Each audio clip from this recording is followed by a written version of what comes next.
খেয়াল করেন আমরা আলোচনা করতেছি এসমে নাকেরে প্লাস মারিফে, অর্থাৎ একটা ইসিমকে নাকেরা করা এবং কি করা মারিফা করা। আচ্ছা এই যে আমরা নাকেরা বা মারিফা করব, এগুলো পরিচয় একটু পরে দিচ্ছি। এগুলো কি ইসিম হবে না ফেল হবে? কারণ নামের মধ্যে কি আছে? ইসিম আছে। তার মানে আমি যে নাকেরা মারিফা করব ওগুলো কি হতে হবে? আগে ইসিম হতে হবে। ফেলের নাকেরার প্রশ্ন আসবে না, মারিফার প্রশ্ন আসবে না। বিষয়টা ক্লিয়ার? আচ্ছা এখন দেখেন এই নাকেরা শব্দের অর্থ হচ্ছে অনির্দিষ্ট। এগুলো আপনারা পড়েছেন আগে। নাকেরা মানে অনির্দিষ্ট, আর মারিফা মানে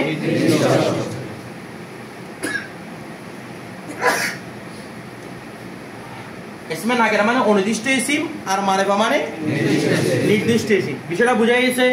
সবাই বুঝছেন? আচ্ছা এবার আমরা একটা বিষয় বলি, নির্দিষ্ট অনির্দিষ্ট। নির্দিষ্ট মানে কি? যেটা দ্বারা এক নির্দিষ্ট মানে দেখেন এমন একটা ইসিম যে ইসিমটা দ্বারা তাকেই বুঝবেন, ওই ইসিমকেই বুঝবেন, অন্য কোনো ইসিমকে বোঝা হয় না, সেটা কি বলা হয়? ইসমে মারিফা। ঠিক আছে? মারিফা মানে নির্দিষ্ট, অর্থাৎ শুধু তাকেই বোঝানো হবে, অন্য কাউকে বোঝানো হবে না, সেটাই কি বলা হয়? মারিফা। আর নাকেরা মানে নির্দিষ্ট কাউকে না বুঝিয়ে ব্যাপকভাবে সবাইকে বুঝাই। নির্দিষ্ট কাউকে না বুঝিয়ে ব্যাপকভাবে সবাইকে, সেটা কি বলা হয়? নাকেরে বা অনির্দিষ্ট। যেমন আমরা যদি বলি জায়েদ, এটা যাকে যে ইসিম দ্বারা জায়েদকে বোঝাচ্ছে শুধু তাকেই বোঝাচ্ছে না, নাকি অন্য কাউকে বোঝাচ্ছে? আমি যদি বলি এখান থেকে যে আব্দুল কাদের দাঁড়াও, তাহলে ওই তো দাঁড়াবে নাকি বা সবাই দাঁড়া যাবেন? তার মানে এই জায়েদ শব্দটা কি? নির্দিষ্ট মারিফা। ঠিক আছে? বা নির্দিষ্ট। আর যদি আমি বলি দেখেন পুরুষ, এটা নির্দিষ্ট অনির্দিষ্ট? অনির্দিষ্ট। কারণ পুরুষ বলতে আমি যদি বলি পুরুষ দাঁড়ান, আপনারা একজন দাঁড়ান, বাকি সবাই বসে থাকবেন না? সবাই দাঁড়াবেন না? কারণ সবাই তো কি, তাহলে আমি ব্যাপকভাবে বলছি না? এই পুরুষ শব্দটা হচ্ছে কি? নাকেরে বা অনির্দিষ্ট। বিষয়টা বুঝে গেছে? নাকেরে বা কি? অনির্দিষ্ট। কথা ক্লিয়ার? আচ্ছা এরপর দেখেন অনুরূপভাবে আমি যদি বলি মানুষ, এটা নির্দিষ্ট অনির্দিষ্ট? কেমন বুঝবেন?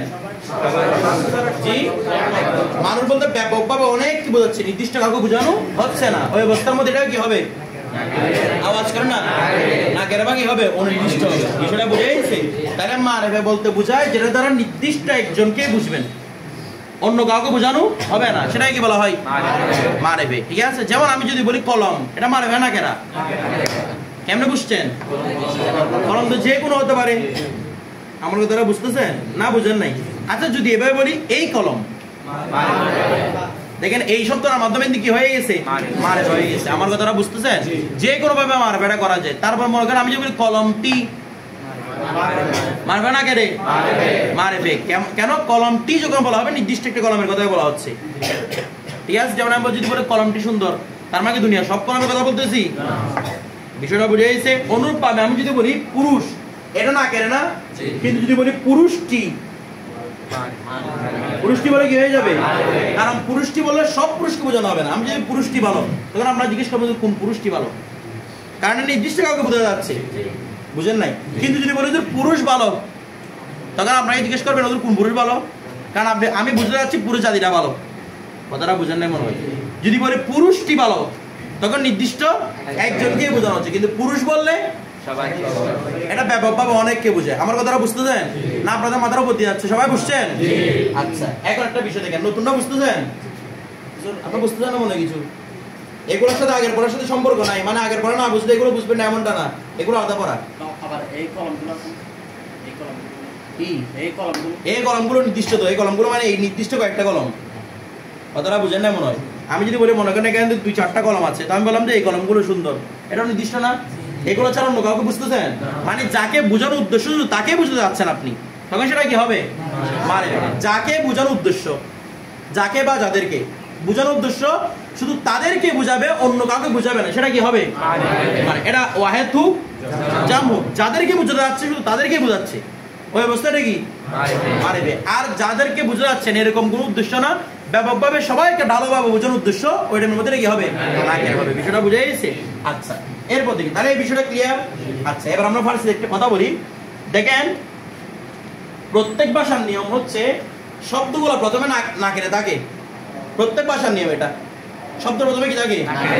এটা কি নির্দিষ্ট চিহ্ন যুক্ত করার মাধ্যমে কি করতে হয়? মারিফা করতে হয়। যেমন আপনারা ইংরেজির মধ্যে ডেফিনিট ইনডিফিনিট পড়ছেন না? আওয়াজ করে না? ডেফিনিট ইনডিফিনিট পড়ছেন না? মানে একটা যে কোনো শব্দ, বয়, বয় মানে পুরুষ বা ছেলে, এই বয় শব্দটা না কেড়ে বা ইনডিফিনিট, যদি আমি ডি যুক্ত করি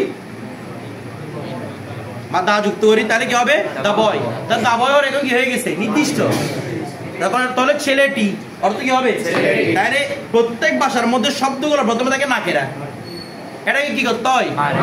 মারেফে বা মারেফা করতে হয়। আমার কথা আপনারা বুঝতেছেন? প্রথমে থাকবে নাকেরে, তারপর কি করতে হয়? নির্দিষ্ট চিহ্ন যুক্ত করে মারেফে করতে হয়। কিন্তু ফার্সিতে ব্যাপারটা উল্টা। ফার্সিতে হচ্ছে প্রত্যেকটা শব্দ প্রথমে মারেফের উপর। ফার্সিতে প্রত্যেকটা শব্দ সেটাকে চিহ্ন যুক্ত করে নাকেরা করতে হয়। বিষয়টা বুঝেন নাই? ফার্সিতে প্রত্যেকটা শব্দ কিসের উপর? মারেফের উপর। নির্দিষ্ট চিহ্ন যুক্ত করে নাকেরা করতে হয়। একটা বিষয় দেখেন, আমরা যে ফার্সি লিখি, যেমন মার, মার শব্দ অর্থ হচ্ছে পুরুষটি, পুরুষ না, পুরুষটি।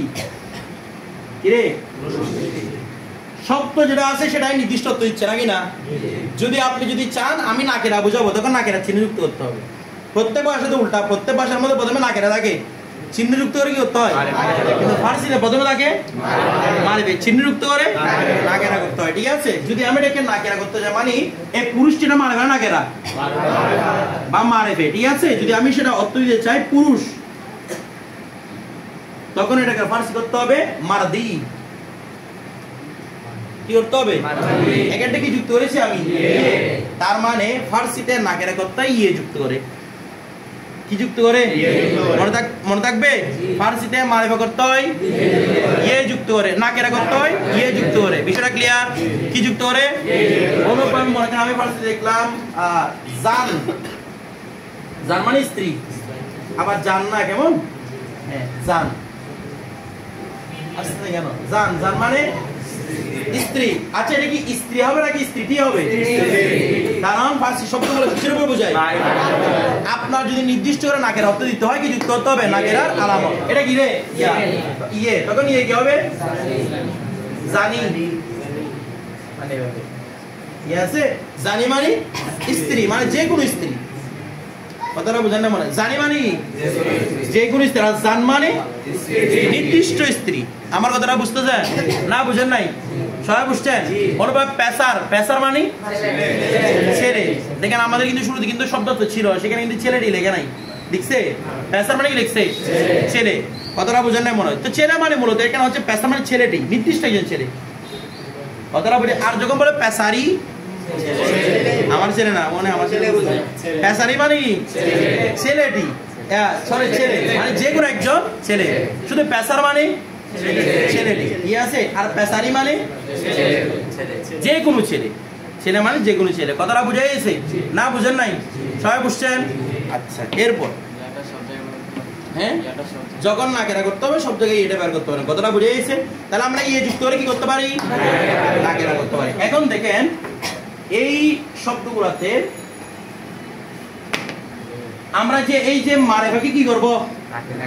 নাকেরা করব। কোন পদ্ধতি শিখলাম? ইয়ে যুক্ত করে। আরো তিনটা পদ্ধতি। একটা হচ্ছে শেষে ইয়ে, শেষে কি? এটা প্রথম পদ্ধতি ছিল না? শেষে কি রে? ইয়ে। দুই নাম্বার পদ্ধতি হচ্ছে শুরুতে ইয়ে, শুরুতে কি? ইয়ে। ইয়ে মানে এক আর কি, ইয়ে আছে। এই ইয়ে লেখার সময় শুধু আলিফ হবে না। কথাটা বুঝেন না? ইয়ে কাপ, ইয়ে এক মানে কত? এক। ঠিক আছে? যেমন মনে করেন আমরা একটু আগে লিখলাম না মার্ক, মার্ক মানে পুরুষটি। আওয়াজ করেন না?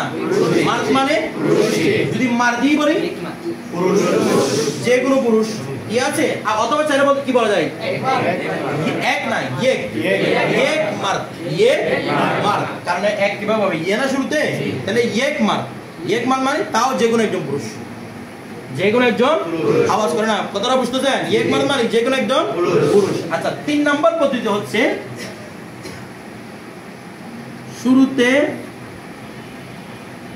ইয়ে, শেষে ইয়ে, মানে এই দুটার সমন্বয়।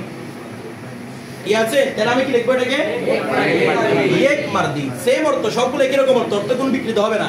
মার বলতে মার, এটাকে যদি নাকিরা করেন তাহলে বলতে পারেন মারদি। আবার চার বলতে পারেন ইয়েক মার, আবার চার বলতে পারেন ইয়েক মারদি। হচ্ছে যে কোনো একজন পুরুষ। কথাটা বুঝে গেছে? যে কোনো একজন পুরুষ, জি অনির্দিষ্টই। একজন বলতে কোন পুরুষ? আমি যে বলি যে কোনো একজন পুরুষ দাঁড়ান, কে দাঁড়াবেন? আপনি।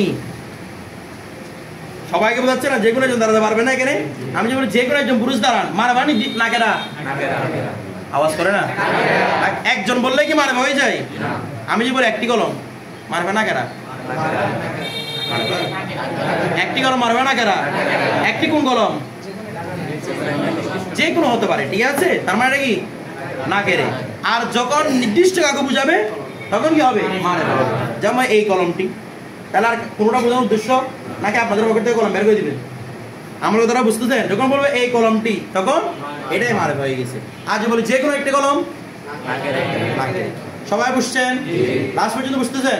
আচ্ছা, তারপর দেখেন তাহলে মারবে নাকের কথা সিস্টেম গুলো বুঝছেন? আচ্ছা, এবার একটা প্রশ্নের আমরা উত্তর দিই। সেটা হচ্ছে, আমরা প্রথমে বলেছিলাম ফার্সি শব্দ যে কোনো শব্দ প্রথমে কোন অবস্থা থাকে? মারবে অবস্থা থাকে। সেটাকে কি বানাতে হয়? নাকেরে বানাতে হয়। এখন প্রশ্ন হচ্ছে, আমরা যখন উদাহরণ মধ্যে পড়ছিলাম পেসার, এখানে লেখা ছিল ছেলে, ছেলেটি লেখা ছিল না? ছিল কি লেখা ছিল? ছেলে। বলে এরকম কেমন লেখা ছিল? কিন্তু ছেলেটি লেখা দরকার ছিল নাকি না? আওয়াজ করে না? ছেলেটি লেখা দরকার ছিল না, কিন্তু লেখা আছে কি ছেলে। এরকম কেন? একটা বিষয় দেখেন, ফার্সিতে যে কোনো শব্দে কিসের উপর থাকবে? মারবে থাকবে। সেটাকে কি করতে হয়? নাকেরা করতে হয়। কতটা বুঝছেন? তবে এখানে আরেকটা বিষয় বুঝতে হবে, যখন দেখবেন যে এই শব্দের পরে কোনো নাকেরা শব্দ নেই, মানে পেশারের পরে একটা কি পেশারি লেখা আছে এরকম, নাকি শুধু আমি পেশা লিখেছি? আওয়াজ করেন না? কি লিখেছি? আমি দুই জায়গায় দুটো শব্দ লিখতেছি। দেখেন, মনে করেন প্রথম বাক্যের মধ্যে পেশার লেখা আছে, ঠিক আছে? এরকম বাক্যটা শেষ হয়েছে কেমন? দ্বিতীয় বাক্যের মধ্যে লেখা আছে পেশারি। দ্বিতীয় বাক্য, তৃতীয় বাক্য, চতুর্থ বাক্য এভাবে লেখা আছে। কি লেখা আছে? প্রথম বাক্যে কি লেখা আছে? দ্বিতীয় বাক্যে কি লেখা আছে? তখন এই পেশারতে কি করবো? ছেলেটি। আর এই পেশারতে করবো যে কোনো ছেলে, ঠিক আছে? বা ছেলে, যে কোনো একটা ছেলে বলা যায় বা শুধু ছেলে বলা যায়। বিষয়টা বুঝতেছেন না? বুঝেন নাই? কারণ এখানে একটা মারেবা আছে, আওয়াজ করেন আটটা। আপনারা বুঝতেছেন? ওদিকে ওরা প্যারেশান হয়ে গেছে। আপনারা বুঝতেছেন? প্রথমে আছে, তারপর আছে নাকেরা। তাই এখানে বুঝতে হবে প্রথমটা অর্থ মারেবা তুলবো, দ্বিতীয় অর্থ কি তুলবো? নাকেরা তুলবো। আমার কথাটা বুঝতেছেন? আচ্ছা, কিন্তু যদি এরকম শব্দ এটা মারেবা নাকেরা শব্দ এমনি আওয়াজ করে না? মারেফে বা মারেফা, এখানে কোনো নাকেরা চিহ্ন নেই, এরপরেও নাকেরা কোনো শব্দ নেই, তখন এই শব্দ থেকে আপনি মারেফার অর্থ নিতে পারবেন, নাকের অর্থ নিতে পারবেন। বিষয়টা বুঝে গেছে? এমনি ফার্সিতে যে কোনো শব্দ কিসের উপর থাকবে? সেটাকে আলামত যুক্ত করে নাকেরা বানাতে হয়, ঠিক আছে? যেমন এই জায়গার মধ্যে আমরা নাকেরা শব্দ দেখতেছি, মারেফা শব্দ দেখতেছি, তখন মারেফার জায়গায় মারেফার অর্থ নিব, নাকের জায়গায় নাকের অর্থ নিব। বিষয়টা বুঝে গেছে? কিন্তু শুধু যদি মারেফা শব্দ দেখেন, শুধু কি দেখেন? মারেফা শব্দ, এরপরে কোনো কি নাই, নাকের শব্দ নাই, তখন ওই শব্দ থেকে আপনি চাইলে মারেফার অর্থ নিতে পারেন, চাইলে নাকের অর্থ নিতে পারেন। বিষয়টা বুঝতেছেন? দলিল প্রমাণ সহ আমাদের এই বইয়ের মধ্যে আছে। কেমন? আমার কথা বুঝতেছেন না? বুঝেন নাই? সবাই বুঝছেন? তার মানে এই পেশার থেকে আমি চাইলে ছেলেও নিতে পারবো, ছেলেও নিতে পারবো, কিন্তু শব্দটা বলে মারেফা না কেন? কেন? নাকের চিহ্ন নাই। যদি আমাকে যদি কেউ বলে পেশা শব্দটা মারেফা নাকের, কি বলবো? মারেফা বলবো। কেন? কিন্তু যখন অর্থ নিব আমরা বলতে পারি শব্দটা মারেফা, ঠিক আছে, কিন্তু এখান থেকে মারেফার অর্থ নিতে পারবেন, নাকের অর্থ নিতে পারবেন, কারণ কোনো কি নাই, নাকের চিহ্ন নেই, বা এরপরে কোনো নাকের শব্দ নেই। আমার কথাটা বুঝে গেছে? কিন্তু দুই জায়গায় দুটো শব্দ রাখে, মারাবার জায়গায় মারাবাটা নিব, নাকের জায়গায় নাকেরটা নিব। বিষয়টা ক্লিয়ার? সবাই বুঝছেন? আচ্ছা, আমরা যখন ফার্সি ও প্রবন্ধ করবো তখন সেই এরকম এই শব্দগুলো দেখবো, ঠিক আছে? মারাবার জায়গায় মারাবা দেখবো, নাকের জায়গায় নাকেরা দেখবো। কথাটা বুঝে গেছে? কিংবা আমরা যখন জুমলা সরফ করবো সেখানেও দেখবো, মারাবার জায়গায় মারাবা দেখবো, নাকের জায়গায় নাকেরা দেখবো। বিষয়টা বুঝে গেছে? আচ্ছা, এরপরে তারপর দেখেন, এখানে মূল পড়া শেষ, মারাবা নাকেরা। এরপর দেখেন, আচ্ছা আপনাদের একটা কথা বলি তো, এই যে এটা একটা নাকের আলামত না? আওয়াজ করবেন, আলামত না? আচ্ছা, মনে করেন যে এই শব্দকে আপনি নাকেরা করতে যাচ্ছেন, যেমন আমি একটা মেসাল আপনাদেরকে লিখে দিই।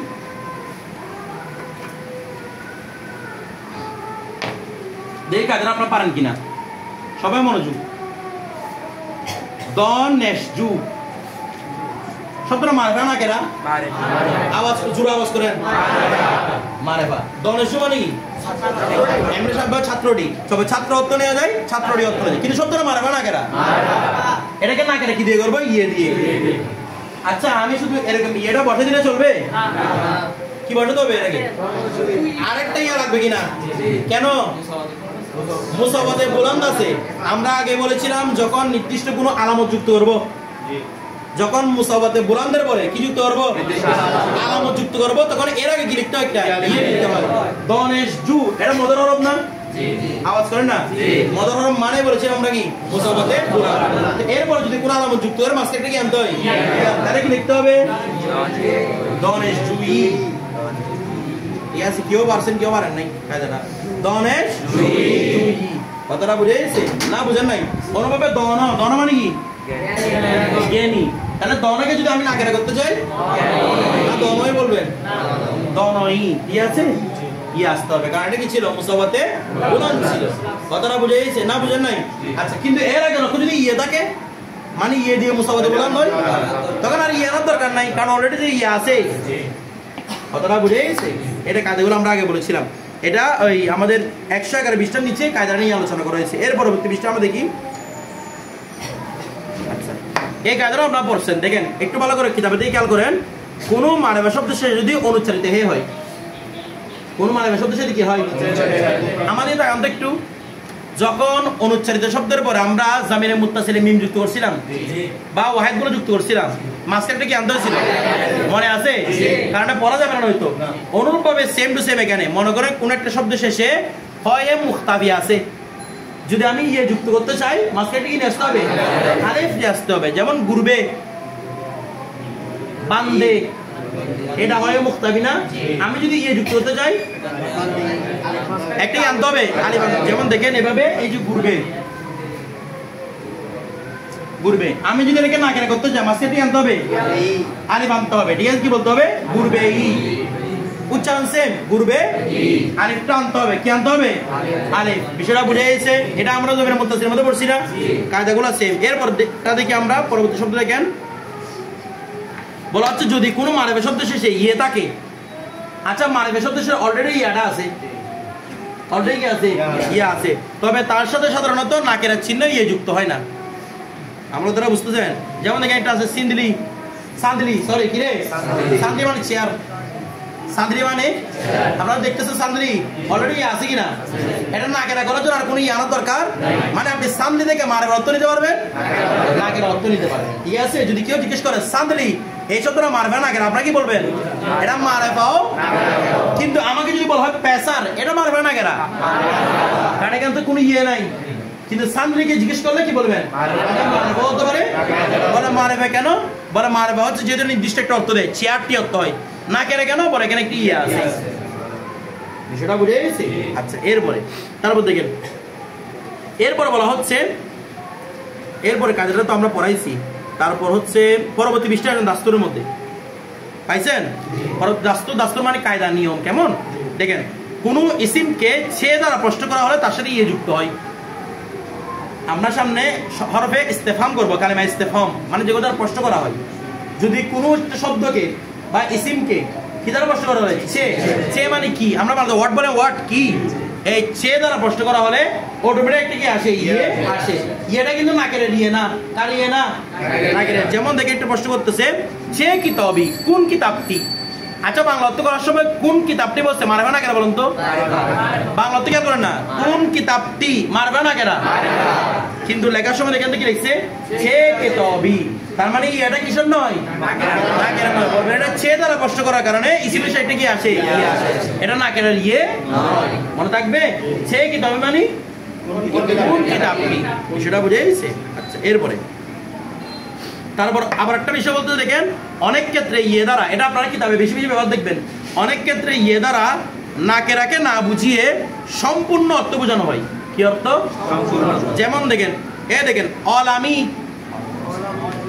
অলাম, অলাম মানে বিশ্ব, যেটাকে আমরা আলম বলি আর কি, ঠিক আছে, এটাকে মানুষ বলে কি অলাম, তাহলে অলাম মানে বিশ্ব, অলামি মানে যে কোনো একটা বিশ্ব না, সমস্ত বিশ্ব, এটা আবার সবসময় নয়, মাঝে মাঝে ইয়ে অর্থ কি হয়, সমস্ত অর্থ রে, কি অর্থ রে, সমস্ত অর্থ, কথাটা বুঝে গেছে। আচ্ছা তারপর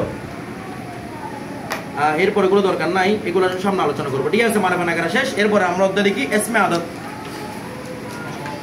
কি লিখেছে? এসমে আদত।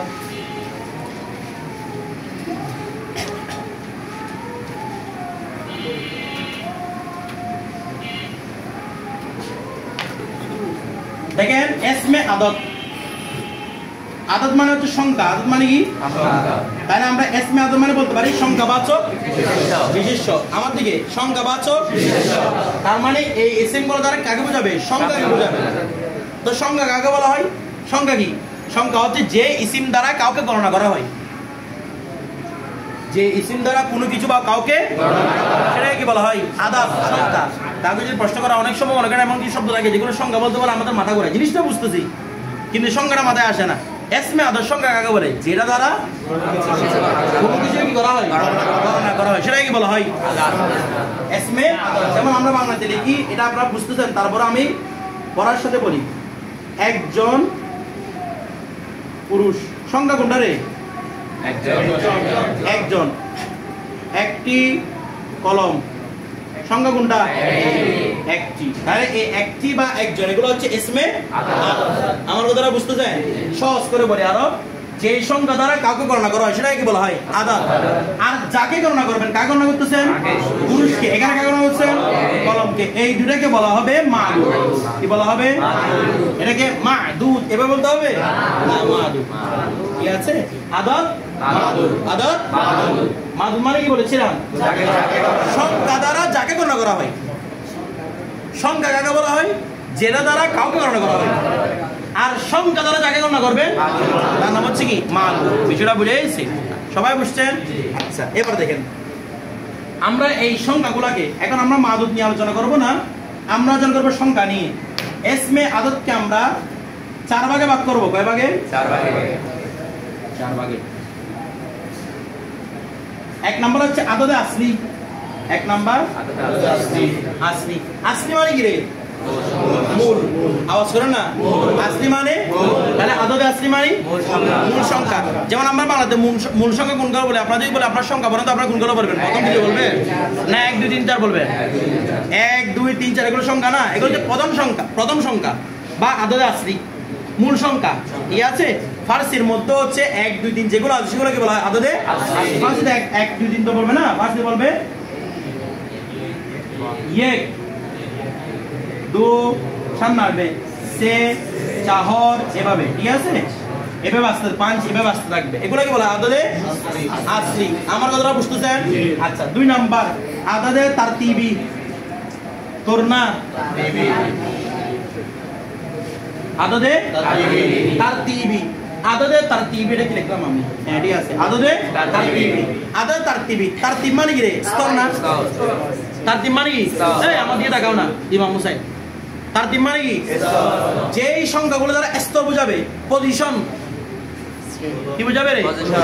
যেমন পজিশন মানে আমরা যখন বলি অমুক ব্যক্তি পরীক্ষার মধ্যে 1 হয়েছে, না মনে করো অমুক ব্যক্তি খেলার মধ্যে 1 হয়েছে না প্রথম হয়েছে বলে, এটা একটা স্টেজ না? প্রথম, দ্বিতীয়, তৃতীয় স্তর কি না? তো যে সংখ্যাগুলো দ্বারা স্তরকে বোঝায় সেগুলো কি বলা হয়? আদদে তারতিবি। যেমন ফার্সিতে আব্বাল বা ইয়েকুম, সামনে এগুলো আলোচনা আসবে। ঠিক আছে? দুবুম, দুবুম না দুবুম। এরপরে সেবুম। ঠিক আছে? এই শব্দগুলো হচ্ছে আদদে আওয়াজ করে আদদে তারতিবি। আচ্ছা, এরপরে 3 নাম্বার হচ্ছে কি? দেখেন আদদে কাসরি। আদদে কাসরি। আদদে কাসরি মানে ভগ্নাংশ সংখ্যা।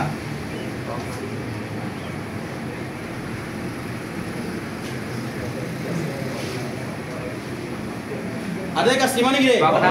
আওয়াজ করেন না, ভগ্নাংশ। ভগ্নাংশ মানে কি বুঝেন? কি? কোন সংখ্যাকে ভাগ করা। যেমন 2 এর 1 আদা না? 2 এর 1 আদা। 3 ভাগের 1, 4 ভাগের 1, এরকম বছর 4 ভাগের 2 পড়ছেন কিনা? সেটাই কি বলা আদদে ভগ্নাংশ সংখ্যা। কি সংখ্যা? মানে একটা সংখ্যাকে আওয়াজ করবে না, ভাগ করা। 2 নয় বলো 2 ভাগের 1। 3 একটা পরিপূর্ণ সংখ্যা বলো 3 নয় 3 ভাগের 2 ভাগ করবে সংখ্যাটাকে, এটাই কি বলা হয়? আওয়াজ আদদে কাসরি। কাসরি মানে কি? হওয়া, ভেঙে ফেলা বা ভগ্নাংশ সংখ্যা। যেমন দেখেন, যেমন নিম। নিম মানে আদা, নিমে মোল্লা বলা হয়, নিমে মোল্লা আদা মোল্লা। কথাটা বুঝতেছেন? আমার সাথে দেখতে থাকবেন, নিম মোল্লা আছে, নিম মোল্লা মানে এটা একটা ইয়া আছে, নিম মোল্লা খত্রায়ে জান, নিমে তবিব না, নিম মোল্লা খত্রায়ে ইমাম ইমান, নিমে মোল্লা নিমে তবিব খত্রায়ে জান। বুঝেন নাই? নিম মোল্লা খত্রায়ে ইমান আর নিম তবিব খত্রায়ে জন। অর্থাৎ আদামুল্লাহ ইমানের খতরা, আদা ডাক্তার জানের খতরা। বুঝতেছেন? আদামুল্লাহ হলে ইমান ধ্বংস করে ফেলবে, আর আদা ডাক্তার হলে আওয়াজ করে না। আপনি জান নিয়ে ফেরত দিতে পারবে কিনা গ্যারান্টি নাই। কথাটা বুঝতেছেন? তো এটা হচ্ছে মূল। এই নিম, নিম মানে কি? আদা মানে 2 ভাগের 1 সংখ্যা না, এটা ভগ্ন সংখ্যা না, 2 ভাগের 1। এটাকে কি বলা হয়? মানে 2 ভাগের 1 আর কি। আমরা এইভাবে লিখি না, এটাকে মানে কি বলা হয়? নিম। ঠিক আছে? বুঝেন নাই? কি বলা হয়? নিম। নাম নিম মানে কি? মানে 1 এর অর্ধেক, 2 ভাগের 1। কথাটা বুঝে গেছে? অনুপাবে আমি যদি বলি 3 ভাগের 1, তখন বলা হবে এক সে। এক কি রে? এগুলো আরো বিস্তারিত আলোচনা সামনে আসতেছে। জাস্ট একটা ফর্মুলা দেখানো। এক সে মানে আওয়াজ করে 3 ভাগের। আমার কথাটা বুঝতেছেন আপনারা? না বুঝেন নাই? সবাই বুঝছেন? আচ্ছা, এটার নাম কি? আদদে আওয়াজ করে আদদে। আরটা তাওজি, তাওজি আই এভাবে বলা যায়। তাওজি কি আছে? তাওজি, তাওজি মানে হচ্ছে এই দেখেন বন্টন সংখ্যা। কি সংখ্যা? বন্টন সংখ্যা। দেখেন তো আমার দিয়ে দেখান। মনে করেন আমার কাছে এখানে 50টি কলম আছে। আমরা এরকম বলি না, এর এক একটি প্রত্যেকজনকে দেওয়া হবে, বলে না?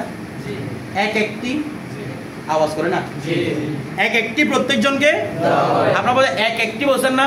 তো এক একটি মানে 2টি দেবেন, আওয়াজ করে না? একটি মানে কয়টা? আমরা যখন কোনো কিছু ভাগ করি শব্দগুলোকে ডবল উচ্চারণ করি না? সবাই 2-2টি করে পাবে, বলে না? বলে না? সবাই 2-2টি করে পাবে, সবাই 3-3টি করে পাবে। আদের তাওসি মানে কি বলেছিলাম? আওয়াজ করে না?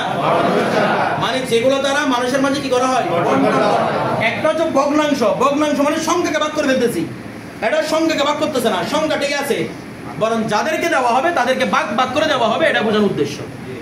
একটা হচ্ছে সংখ্যাকে ভাগ করে ফেলা, সেটার নাম ভগ্নাংশ। আমার কথাটা বুঝতেছেন? ভগ্নাংশ মানে অংশকে ভাগ করা। আরেকটা হচ্ছে বিষয়গুলো সম্পূর্ণ, কিন্তু সবাইকে ভাগ করে দেওয়া হবে, সব মাদুদকে ভাগ করে দেওয়া হবে, সেটাই কি বলা হয়?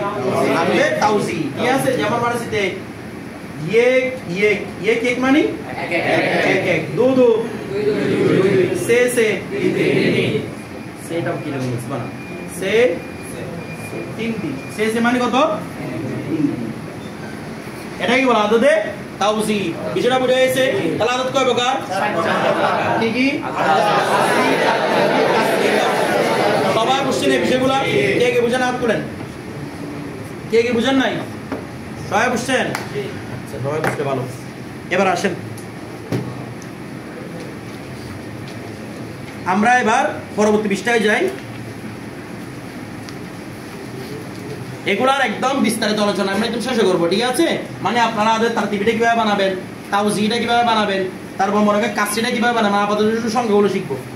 লাস্টে গিয়ে এগুলো বিস্তারিত আলোচনা হবে। কথাটা বুঝে গেছে? এখানে অবশ্যই বিস্তারিত আলোচনা আছে, কিন্তু আমরা এটাকে লাস্টে আবার বর্ণনা করবো, কারণ এগুলো কোনো দরকার নেই। এরপর দেখেন, মানে আপাতত আমাদের কিতাব পড়ার জন্য দরকার নাই আর কি। এরপর দেখেন এসমে আদত। কি? আমরা এখান থেকে সংখ্যাগুলো শিখবো। 1 নাম্বার দেখেন সেফ। সেফ, সেফ মানে শূন্য। কি রে? সেফ মানে শূন্য। এটাকে যখন আমরা আদত তারতিবি বানাবো, সেফরম কি বলবো? সেফরম মানে শূন্যতম। তারতিবি না? তারতিবি মানে কি রে? এখানে দুটো সংখ্যার কথা বলা হবে, একটা হচ্ছে আদতে আসলি, আরটা আদতে কি? তারতিবি। কারণ বাকি ওরা নিয়মগুলো বানানো সহজ, ঠিক আছে? এরপর দেখেন তার বলতেছে ইয়েক। ইয়েক মানে কত? এক। ইয়েক লেখার সময় শুরু থেকে একটা আলিফ লিখছে না, এটা মাথায় রাখবেন। ইয়েক মানে এক। এটাকে আপনি যখন প্রথম বলবেন তখন বলবেন ইয়েকুম অথবা আউয়াল। ইয়েকুম অথবা কি? বুঝতেছেন? ইয়েকুম অথবা আউয়াল। এরপরে দু, দু থেকে দুউম, দুউম না দুউম, বড় পেজ দিয়ে এখানে লিখে দিয়েছে, দেখে উচ্চারণগুলো। দুউম ব, এখানে ব, দুউম ব না, এটা ওর উচ্চারণ। তাহলে দুউম কি? দুউম। এরপরে সে, সে মানে কত? 3। তাহলে সেবুম, কি বলবো? এটা সুম না, সুম ডাবল না, এটা উর্দুতে শুদ্ধ না ফার্সিতে শুদ্ধ। সুমটা পুরোপুরি ভুল। সুম নামে কোনো শব্দ নাই। সবাই বলে জামাত আউয়াল সানি সুম, সুম টুম কোনো শব্দ নাই। শব্দ আছে কি? সেবম। শব্দ কি রে? সেবম। সুম নামে কোনো শব্দ নেই। এরপরে তারপর চাহর, আওয়াজ করেন না, চাহর থেকে চাহরম, চাহরম মানে চতুর্থ, ঠিক আছে। এরপর তারপরে হচ্ছে পাঞ্চ, পাঞ্জম।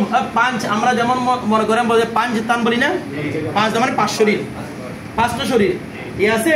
এটাকে যদি পঞ্চম বলা হয় পাঞ্জম, জামাতে পাঞ্জম এভাবে বলে না, আগে বলতো জামাতে পাঞ্জম। এরপরে শেষ, এটা শস না, সবাই এটাকে শস পরে, এটা শস নয় কি শেষ, শেষ মানে শেষ না, ছয়, ঠিক আছে।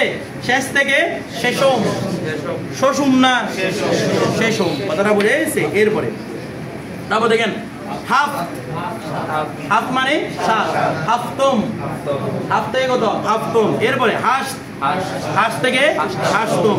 তারপর দেখেন ন, ন থেকে নহম। তোমাদের কি হয়েছে? ন থেকে কি? নহম। এরপর দাহ, দাহ থেকে দাহম। আচ্ছা একটা বিষয় দেখেন তো, দাহ এহেটা কি হয় মালফুজি না হয় মুখতাবি? একটা বিষয় দেখেন, যুক্তি অনুসারে কোন হওয়া হচ্ছে? এটা মুখতাবি না, কারণ এর আগে মুসাওয়াদে বুলান নাই, মানে আরে পাও ইয়ে নাই, এটা কি হচ্ছে? মুখতাবি না। কিন্তু একটা বিষয় মাথা রাখতে হবে, সংখ্যার ক্ষেত্রে যত হে আসবে সবগুলো হয় মালফুজি। সংখ্যার ক্ষেত্রে, এগুলো সংখ্যা না, এটুকু কাজে মনে রাখা হচ্ছে সংখ্যার ক্ষেত্রে যত হে আসবে সবগুলো হয় মালফুজি, মানে এগুলো উচ্চারিত হবে। দাহ, দাহ থেকে দাহম, দাহ থেকে কি? দহুম না, দাহম, ঠিক আছে। এরপর দেখেন ইয়জদা, ইয়জদা মানে কত? 11। ইয়জদাহুম, আমরা বাদে ইয়াজদাহুম বলি না, আওয়াজ করে না, বাদে ইয়াজদাহুম, ইয়াজদাহুম মানে কত? দেখেন সবগুলো সেম কথা। বাংলাতে অনেকে বলে 11 শরীফ, গোসাবাগের ফাতিহা আছে না, এটা কি বলে? 11 শরীফ, এটা বাংলাতে 11। আবার অনেকে উর্দুতে বলে 11 শরীফ উর্দুতে, আর ফাতিহা ইয়াজদাহুম বললে ফার্সিতে। মূল ঘুরে ফিরে সবগুলো কি কথা? একই কথা। আপনি 11 শরীফ বলেন, আপনি ফাতিহা ইয়াজদাহুম বলেন, আপনি 11 শরীফ বলেন, সবগুলো কি কথা? এই কথা। একটা উর্দুতে, একটা ফার্সিতে, একটা বাংলাতে। হ্যাঁ হ্যাঁ, এটাও ফার্সিতে, সামনে পড়বেন এগুলা। তারপর দাবসদা, দাবস ব দিয়ে, ঠিক আছে, দাবসদা, এখান থেকে দাবসদাহুম, ঠিক আছে। যেমন আমরা 12 শরীফ বলি না, 12 শরীফ থেকে ফাতিহা দাবসদাহুম, ফাতিহায়ে, যদিও আমাদের এখানে প্রসিদ্ধ না এটা, ঠিক আছে। কিন্তু এটা তো 12 শরীফ বলে, 11 শরীফ বলে কি রে? 11 শরীফ বলে ফাতিহায়ে ইয়াজদাহুম না, তো 12 শরীফ বলে ফাতিহায়ে দাবসদাহুম।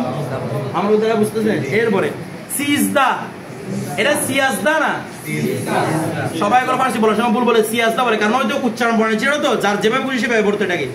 সিয়াজদা না, এটা কি? সিজদা, সিজদা থেকে সিজদাহুম, ঠিক আছে। এরপরে চাহরদা, চাহরদাহুম, বুঝতেছেন? আচ্ছা, এরপরে পঞ্চদা, পনেজদা না, এটা পঞ্চদা, ঠিক আছে, এখান থেকে পঞ্চদাহুম। তারপর দেখেন সংজদা, সংজদা থেকে সংজদাহুম, 16তম বা 16, ঠিক আছে। এরপরে হেফদা, এটা কিন্তু হাফদা নয়, হেফদা, হ্যাঁ নিচে জেদ দিয়ে মাথা রাখতে হবে, আমরা এগুলো নিব। হেফদা, হেফদা থেকে হেফদাহুম। এরপরে হেজদা, হেজদা থেকে হেজদাহুম। এরপরে নুজদা, এটা কোনো নাবস্তা বলে, নাবস্তা নয়, নুজদা থেকে নুজদাহুম। এরপরে 20, 20 থেকে 20তম, 20তম, এদের উপরে পড়া থাকবে। কালকে আমি ইয়েক থেকে নিব, আপনাদের এভাবে পড়া দিতে হবে। ইয়েক ইয়েকুম, দো দোহুম, সে সেহুম, চাহর চাহরম, এভাবে। আমরা তারা বুঝতেছেন 20 পর্যন্ত পড়া দিবেন।